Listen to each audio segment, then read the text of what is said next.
Good morning class.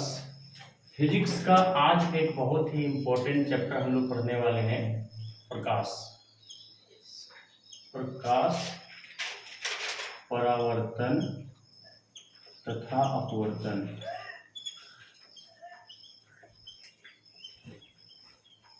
तो प्रकाश means light, चाहे वो लाइट हमारा सूरज का रोशनी से आए या चांद से आए या किसी बल्ब से आए, टॉर्च से आए, ये सारा हमारा क्या है, प्रकाश है, लाइट है। ठीक है।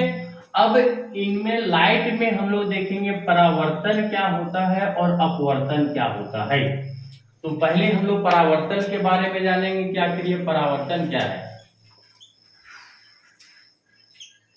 परावर्तन, कोई भी लाइट आकर के किसी सरफेस में आके टकराती है और वापस रिफ्लेक्ट जाती है, इसी को हम लोग कहते हैं परावर्तन।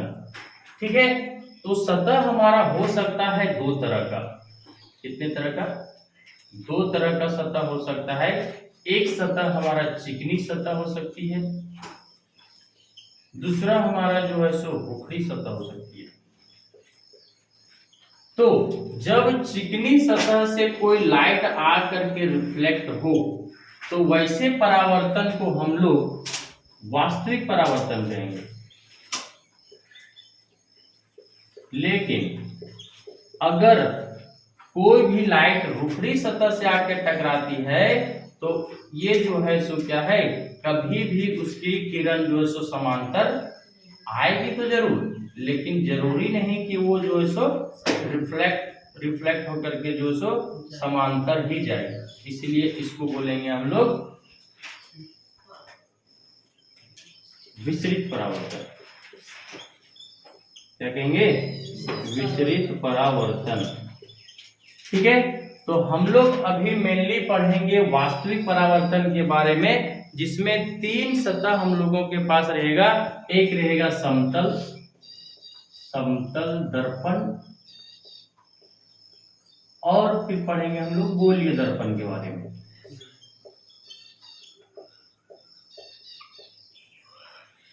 समतल दर्पण सबसे पहले देखते हैं। दर्पण में आखिर प्रतिबिंब कैसा बनता है, उसके क्या गुण होते हैं, ये सारा समतल दर्पण। इसमें देखो, समतल दर्पण आखिर होता क्या है। ये हमारा क्या है, कोई सतह है, समझ लो ना, एक समतल दर्पण है। दूसरी तरफ क्या रहता है, कलर किया हुआ रहता है, ताकि उसमें रिफ्लेक्शन जो है सो हो जाए। ठीक है। अगर कलर नहीं होगा तो इसमें प्रकाश का अपवर्तन हो जाएगा। ये अपवर्तन के बारे में बताएंगे तुम लोगों को कि आखिर क्या होता है अपवर्तन। पहले अभी परावर्तन पढ़ते हैं। परावर्तन में क्या होता है, एक तरफ जो है सो खाली रहता है, दूसरी तरफ कलर किया हुआ रहता है। इसमें सबसे पहले हम लोग अभिलंब छापते हैं। क्या छापते हैं? अभिलंब।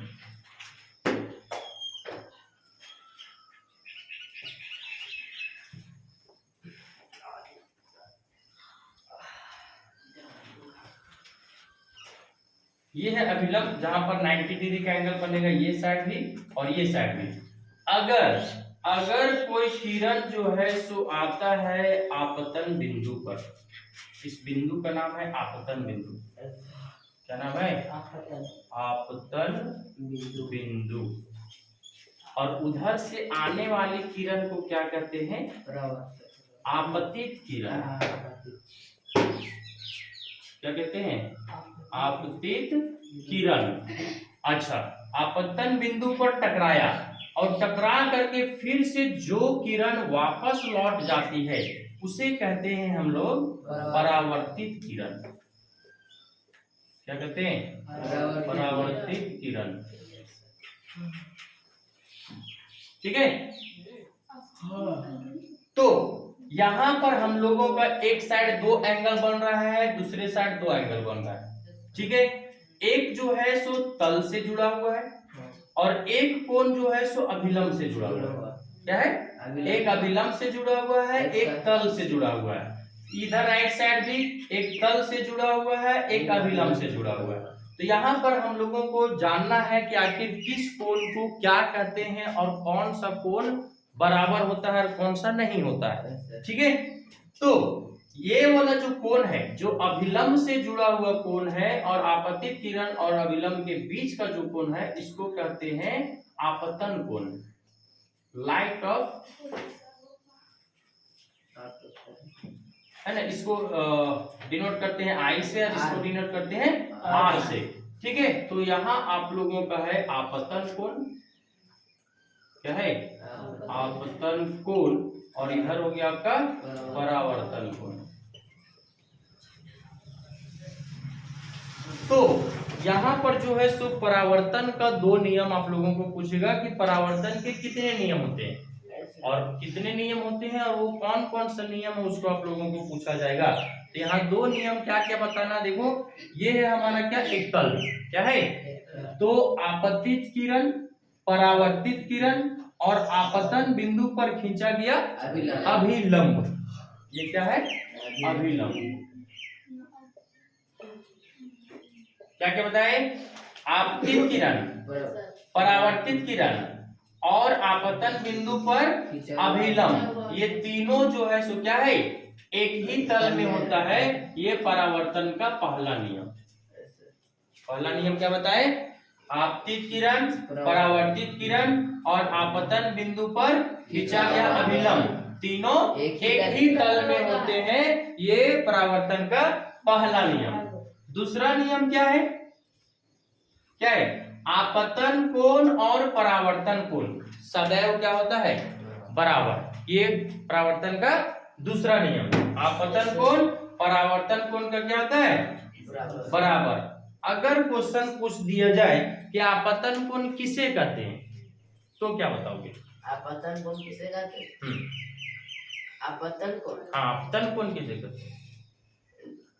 तो सुनो, आपतित किरण और अभिलंब के बीच का कोण आपतन कोण कहलाता है। क्या है, आपतित किरण और अभिलंब के बीच का कोण आपतन कोण कहलाता है। अच्छा, परावर्तन कोण किसे कहते हैं, तो परावर्तित किरण और अभिलंब के बीच बना कोण परावर्तन कोण कहलाता है। क्लियर है? अभिलंब किसे कहते हैं? अभिलंब मूल बिंदु पर खींचा हुआ, हाँ मतलब एक तल पर एक जहाँ पर 90 डिग्री का कोण बनता है उसे अभिलंब कहते हैं ना। तो कोई भी किरण आएगी तो कहाँ कटेगा, कहाँ रिफ्लेक्ट होगा, आपतन बिंदु पर, मूल बिंदु इसमें नहीं होता है, आपतन बिंदु। ठीक है, तो यहाँ पर तुम लोगों को घुमा के क्वेश्चन पूछेगा।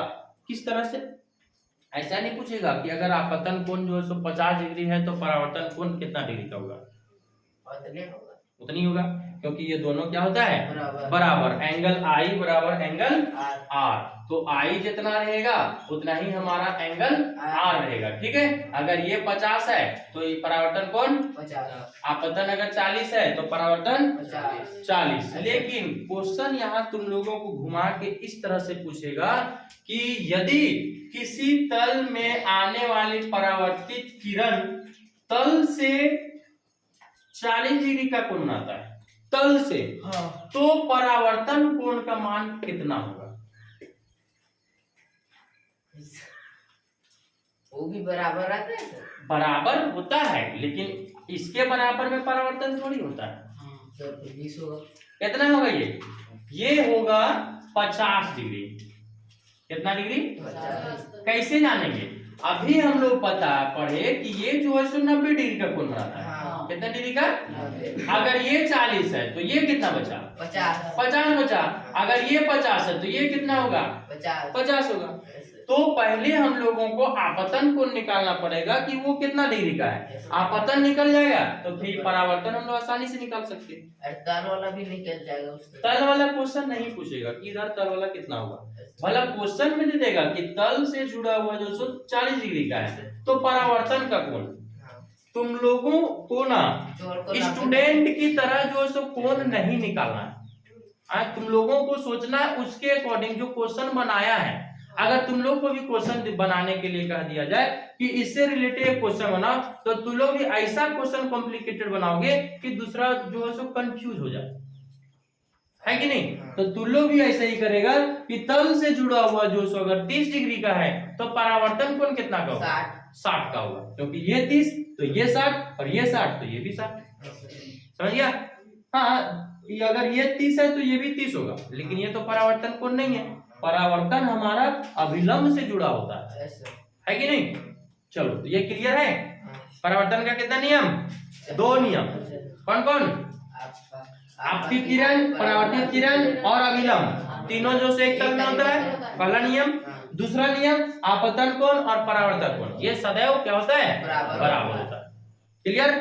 तो ये है परावर्तन, क्या है। और ये तुम लोगों का बहुत इंपॉर्टेंट टॉपिक है, ये क्वेश्चन तुम लोगों को पूछ ही देगा कि परावर्तन के कितने नियम होते हैं।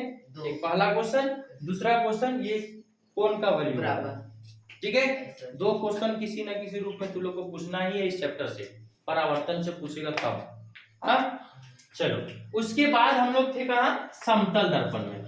कौन सा दर्पण में, समतल दर्पण में। ये जो है सो एक सीधा दर्पण होता है, एक तरफ कलाई किया हुआ होता है, ठीक है। इसमें प्रतिबिंब किस तरह का बनता है ये हम लोग पहले ही डिस्कस कर चुके हैं। हाँ, कैसा प्रतिबिंब बनता था, अगर कोई बिंब, जैसे कोई वस्तु रहता है तो उसको कहा जाता है बिंब। क्या कहा जाता है, बिंब जितना साइज रहेगा उतना ही साइज का इधर भी बनेगा।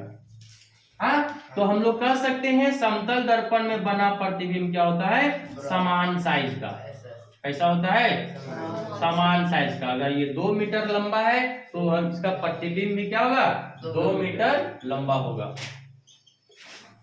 ठीक है। उसके बाद दर्पण से जितनी दूरी पर बिंब खड़ा रहेगा उतना ही दूरी पर प्रतिबिंब भी बनेगा। यहां भी तुम लोगों को क्वेश्चन पूछेगा कि अगर दर्पण से कोई वस्तु 2 मीटर की दूरी पर है तो बिंब से प्रतिबिंब की दूरी कितनी होगी, 4 मीटर। क्योंकि अगर ये 2 मीटर है तो इसके पीछे भी 2 मीटर बनेगा और बिंब से प्रतिबिंब की दूरी 2 और 2 4 मीटर की हो जाएगी, ठीक है। यहां पर कंफ्यूज तुम लोग मत करना। उसके बाद तो ये समान दूरी पर बना, क्या बना, समान दूरी पर, जितना दूरी पर बिंब उतना ही दूरी पर प्रतिबिंब। उसके बाद ये जो प्रतिबिंब बनाता है सीधा बनाता है। कैसा बनाता है, सीधा, लेकिन ये दायां का बायां दिखाता है, बायां का बायां दिखाता है और बायां का दायां दिखाता है। इसको सीधा उल्टा नहीं कहेंगे। सीधा उल्टा का माने अगर मूड़ी ऊपर तो उसमें प्रतिबिंब मूड़ी नीचे दिखाएगा, तब कहेंगे कि ये उल्टा है। अन्यथा उल्टा ये नहीं है। जब राइट का लेफ्ट दिखाएगा, लेफ्ट का राइट दिखाएगा, तो इसको उल्टा नहीं कहेंगे, ठीक है। अगला है, इसमें प्रतिबिंब कैसा बनता है, आभासी बनता है कि वास्तविक बनता है। इसमें प्रतिबिंब हमारा आभासी बनता है, ठीक है। इसमें पूछता क्या, समतल दर्पण जितना भी रहता है सब हाँ, सभी समतल दर्पण समान साइज का, समान दूरी पर, सीधा, लेकिन दायां का बायां, बायां का दायां और आभासी प्रतिबिंब दिखाएगा।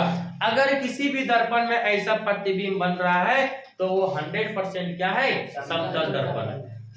क्लियर। चलिए इसके आगे हम लोग पढ़ेंगे गोलीय दर्पण के बारे में। गोलीय दर्पण कितने प्रकार के होते हैं, गोलीय दर्पण कितने प्रकार के होते हैं, 2 प्रकार के। कितने प्रकार के, 2 प्रकार के। कौन कौन सा, अवतल दर्पण और उत्तल दर्पण। हमारा दर्पण कितने प्रकार के, 2 प्रकार के। कैसा दर्पण है ये, गोलीय दर्पण। अब गोलीय दर्पण बनता कैसे है उसको देखो। ये क्या है, गोल है ना। हाँ, मिलाकर दर्पण 3 प्रकार के, 8 नहीं, दर्पण तो 3 ही है, एक समतल और गोलीय दर्पण में 2 उत्तल अवतल, ठीक है। तो ये है हमारा एक गोल है। यहाँ पर देखो ये वृत्त का जो बीच वाला पार्ट होता है इसको क्या कहते हैं, सेंटर। क्या कहते हैं इसको, सेंटर। और यहाँ से जो है सो लाइन जाते हैं, इसको हम लोग व्यास कहते हैं मैथ में। लेकिन यहाँ हम लोग व्यास नहीं लेना है। यहाँ पर देखो सेंटर है और सेंटर और इस परिधि पर के बीच एकदम बीचों बीच होता है फोकस। क्या होता है? तो यहां से यहां तक हम लोग मैथ में जानते हैं ये त्रिज्या होता है। क्या होता है? यहां से यहां फोकस दूरी, तो ये भी हमारा क्या होगा? फोकस दूरी, क्योंकि जितना दूरी ये है उतना दूरी ये है। दैट मीन्स ये भी एफ है, ये भी एफ है। तो यहाँ हम लोगों का फार्मूला बनेगा r बराबर 1f बराबर 2f, r बराबर 2f। और अगर f का फार्मूला निकालना है तो उठा के इसको इधर कर देना है, r/2, है ना। ये तुम लोगों को मैथमेटिकल में काम आएगा, है ना। r बराबर क्या होता है? 2f, और f बराबर क्या होता है? r/2, मतलब रेडियस का आधा। समझ गए? तो अगर इसको हम लोग मिटा दे बीच में, क्या कर दे? मिट गया, ये भी मिट गया। अब यहाँ हम लोगों को दो तरह का जो है सो मिरर दिखेगा। हमेशा तुम लोगों को मैं बताया था कि राइट साइड में कलर करना। इधर राइट साइड में, इसको उठा के इधर कर देते हैं। हाँ,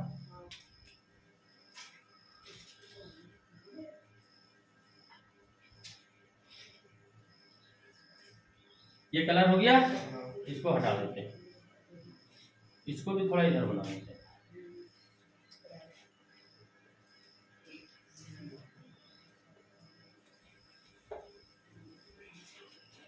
चलो, तो ये जो लाइन जाता है इसको कहा जाता है मुख्य अक्ष। क्या कहा जाता है? इसका नाम नहीं देते हैं MN। मुख्य अक्ष जिस बिंदु पर दर्पण पर प्रतिच्छेद करती है उसे कहा जाता है ध्रुव। क्या कहा जाता है? जिसको पोल कहा जाता है। P से डिनोट करते हैं इसको। किससे डिनोट करते हैं? अभी मैं बताया कि जिस गोले की ये जो पार्ट होता है उसका बीच का पार्ट हमारा सेंटर होता है, और सेंटर और ध्रुव के बीचों बीच होता है हमारा फोकस। क्या होता है? ठीक है। और फोकस और ध्रुव के बीच की दूरी को हम लोग कहते हैं फोकस दूरी। क्या कहते हैं उसको? फोकस और ध्रुव के बीच की दूरी फोकस दूरी। और जिस गोले का पार्ट होता है हमारा ये दर्पण, उसको कहते, जो बीच में जो हमारा सेंटर होता है उसको हम लोग C से डिनोट करते हैं। उसके बाद अब हम लोग जानेंगे कि इसमें किस तरह का इमेज बनता है और इस दर्पण का हम लोग कहाँ कहाँ उपयोग करते हैं। क्या आप लोगों को याद है अवतल दर्पण का उपयोग कहाँ कहाँ करते हैं?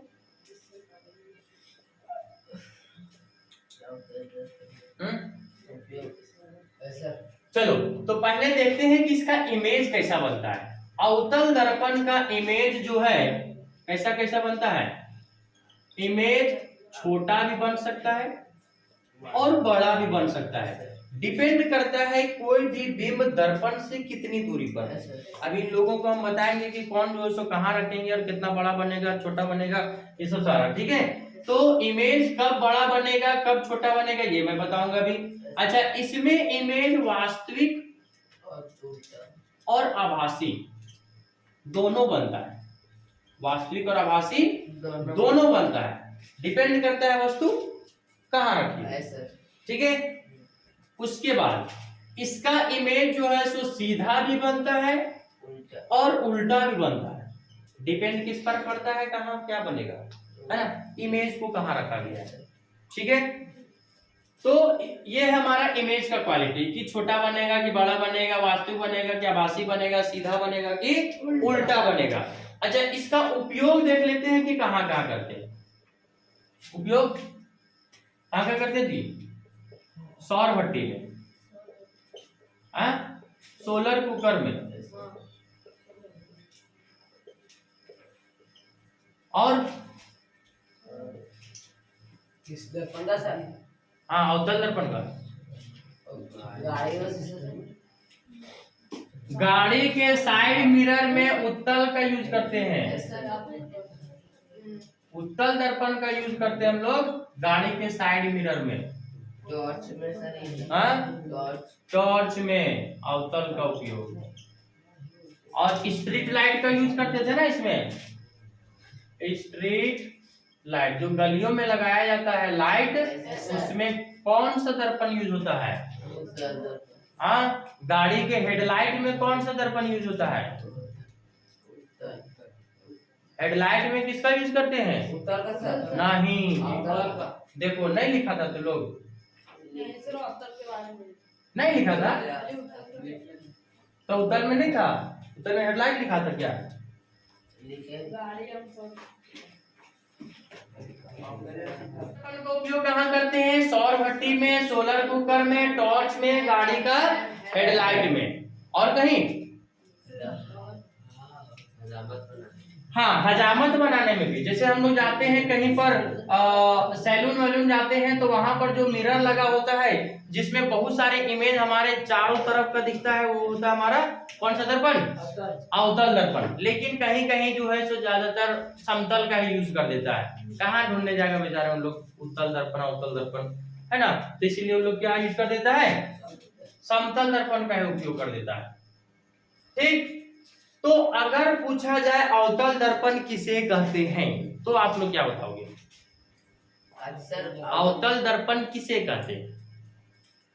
तो वैसा गोलीय दर्पण, वैसा गोलीय दर्पण जिसका बाहरी पृष्ठ पर कलई किया हो, बाहरी पृष्ठ पर, और इमेज का रिफ्रैक्शन कहाँ होगा? आंतरिक पृष्ठ पर। परावर्तन कहाँ होगा? आंतरिक पृष्ठ पर परावर्तन होगा, उसे हम लोग कहेंगे अवतल दर्पण। ऐसे दर्पण में इमेज छोटा बड़ा बन सकता है, सीधा उल्टा भी बन सकता है, और वास्तविक आभासी भी बन सकता है। इसका उपयोग हम लोग सौर भट्टी में, सोलर कुकर में, हजामत बनाने में, टॉर्च में, और गाड़ी के हेडलाइट में। ये है पूरा अवतल दर्पण का स्टोरी। ठीक है, उत्तल दर्पण किसे कहते हैं? तो उत्तल दर्पण आंतरिक भाग से कलई किया हुआ रहेगा, और उसका जो रिफ्रैक्शन होगा वो हमारा कहाँ होगा? बाहरी पृष्ठ पर। कहाँ होगा? बाहरी पृष्ठ पर। और ऐसे दर्पण में इमेज कैसा बनता है? वास्तविक और उल्टा, वास्तविक और उल्टा बनेगा, प्लस में बिंब से छोटा बनेगा, हमेशा बिंब से छोटा बनेगा। कौन सा दर्पण में? उत्तल दर्पण। क्लियर? और कुछ इसमें? तो अगर पूछा जाए उत्तल दर्पण किसे कहते हैं तो क्या बताओगे? ऐसा गोलीय दर्पण, हाँ, जो आंतरिक रूप से कलई किया हुआ रहेगा, और लाइट का रिफ्लेक्शन कहाँ होगा? बाहरी पृष्ठ पर। और ऐसे दर्पण में इमेज हमेशा वास्तविक, उल्टा और बिंब से छोटा बनेगा। इसका उपयोग हम लोग गाड़ी के साइड मिरर में और स्ट्रीट लाइट का रिफ्लेक्शन में करते हैं। क्लियर? तो अवतल दर्पण में, कौन सा दर्पण में? अवतल दर्पण में कैसा प्रतिबिंब बनता है? वास्तविक और आभासी दोनों। ये हमारा कौन सा दर्पण? अभी कोई दर्पण नहीं है जब तक कलर नहीं करेंगे। अगर इन्हें कलर कर दिए तब तो उत्तल ना हो जाएगा, लेकिन हमेशा कलर किस तरफ करना है? Right side. ठीक है, चलो, तो ये हमारा कौन सा दर्पण है? अवतल दर्पण है। ये क्या है बच्चों? क्या है? ये है मुख्य अक्ष। क्या है ये? मुख्य अक्ष। मुख्य अक्ष दर्पण को जहां काटता है उसको क्या कहते हैं? ध्रुव, पोल कहा जाता है ना। और ये जिस गोले का पार्ट होता है उसका जो केंद्र होता है वो होता है सेंटर। ठीक, और सेंटर और पोल के बीचों बीच हमारा होता है फोकस। यहाँ तक तो जानते हो आप लोग। बहुत दूर अगर ले तो उसको कहते हैं हम लोग अनंत, इनफिनिट इसको कहा जाता है। ठीक है, ये किसका साइन है? अनंत का। इसका साइन अनंत का। तो अब हम लोग थोड़ा सा इसको जानते हैं कि कौन सा इमेज कहाँ बनेगा। जैसे जैसे बिंब को हम लोग नजदीक लेते जाएंगे, प्रतिबिंब हमारा वैसे बड़ा बनते जाएगा और दूर होते जाएगा। समझ रहा है? तो अगर कोई बिंब जो है सो अनंत पर है तो वो कहाँ बनेगा? प्रतिबिंब फोकस पर। और कैसा बनेगा? अत्यधिक छोटा बिंदु साइज का। कहाँ? जब अनंत पर रखेंगे तो पिक्चर कहाँ बनेगा? इमेज कहाँ बनेगा? फोकस पर। और जैसे इसको नीचे ले आएंगे, इधर नजदीक लाएंगे, जैसे अनंत और सी के बीच, जिसको हम लोग सी से परे कहते थे, समझिए? तो अनंत और सी के बीच अगर रखा जाए तो हमारा प्रतिबिंब कहाँ बनेगा? सी और एफ और सी के बीच में। कैसा बनेगा? छोटा बनेगा, वास्तविक बनेगा और उल्टा बनेगा। अभी मैं बताया कि अवतल दर्पण में हमारा वास्तविक प्लस उल्टा बनता है और आभासी प्लस सीधा बनता है। आभासी के साथ सीधा, इसका जोड़िया क्या है? आभासी का जोड़िया सीधा, वास्तविक का जोड़िया उल्टा। समझ गया? तो अभी फिलहाल हम लोग का वास्तविक प्रतिबिंब बन रहा है। जब हम लोग अनंत पर रखेंगे तो हमारा प्रतिबिंब बनेगा फोकस पर। और कैसा बनेगा? अत्यधिक छोटा बिंदु साइज का। ठीक है? और उसका प्रकृति कैसा होगा? वास्तविक तथा उल्टा। एक क्लियर? पहला कहाँ रखे? अनंत पर। तो पिक्चर कहाँ बना? फोकस पर। ठीक है? दूसरा बात, हम लोग रखेंगे अनंत और सी के बीच में। दैट मीन सी से परे। परे का मतलब दूर, सी से दूर। तो उस दौरान हमारा प्रतिबिंब सी और एफ के बीच में बनेगा। कहाँ बनेगा? सी और एफ के बीच। कैसा बनेगा? वास्तविक और उल्टा। बड़ा छोटा? छोटा ही बनेगा, है ना? अभी जो है सो बिंब से छोटा बनेगा। क्या बोलते हैं? हाँ, बिंब से छोटा। ज्यादा बड़ा ज्यादा छोटा नहीं, बिंब से छोटा बनेगा। ठीक है? तीसरा बार जब हम लोग रखेंगे सी पर। कहाँ पर रखेंगे? सी पर। तो प्रतिबिंब भी हमारा कहाँ बनेगा?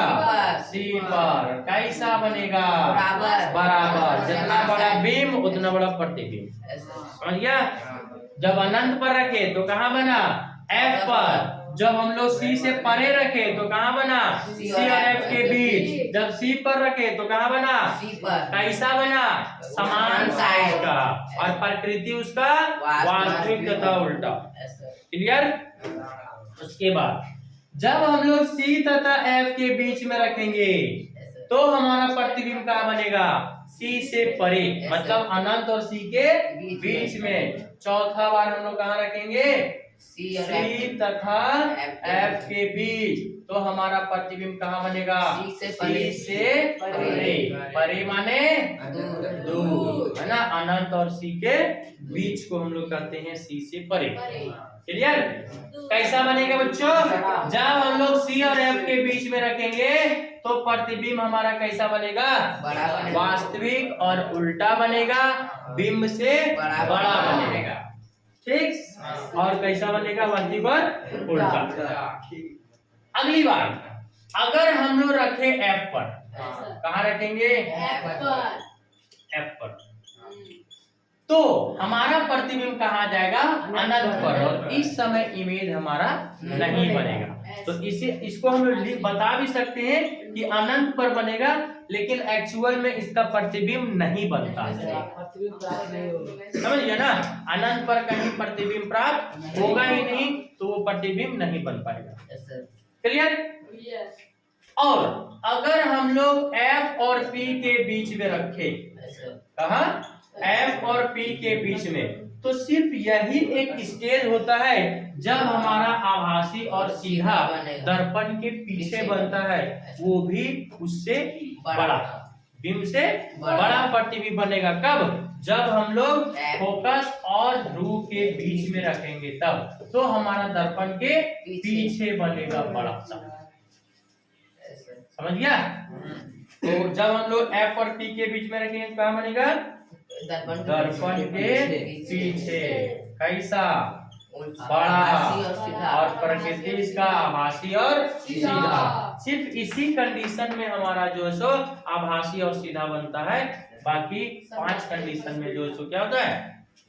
वास्तविक और उल्टा। क्या सरजू झूम रहेगा?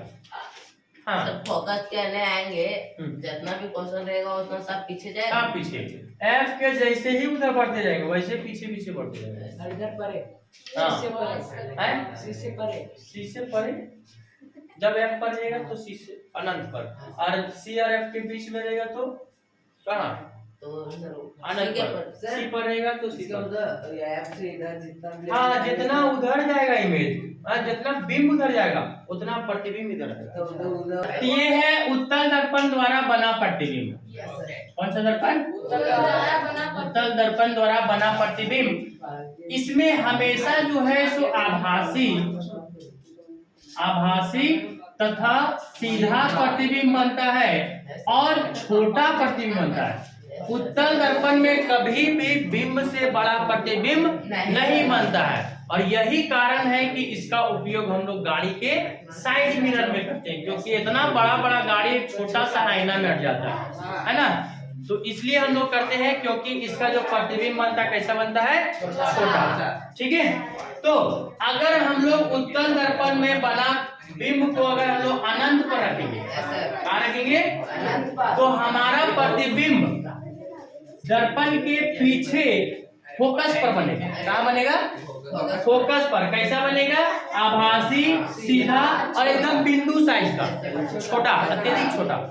ठीक है, और अगर हम लोग P और अनंत के बीच में रखेंगे कहीं, तो हमारा प्रतिबिंब कहाँ बनेगा, P तथा F के बीच में, आभासी तथा सीधा और प्रतिबिंब से छोटा, बिंब से छोटा। तो इसमें हमेशा छोटा, हमेशा सीधा, हमेशा आभासी, बस दो ही कंडीशन बताना है। एक अनंत वाला जो कि हमारा F पर बनता है, और एक अनंत और P के बीच वाला जो कि P तथा F के बीच बनता है।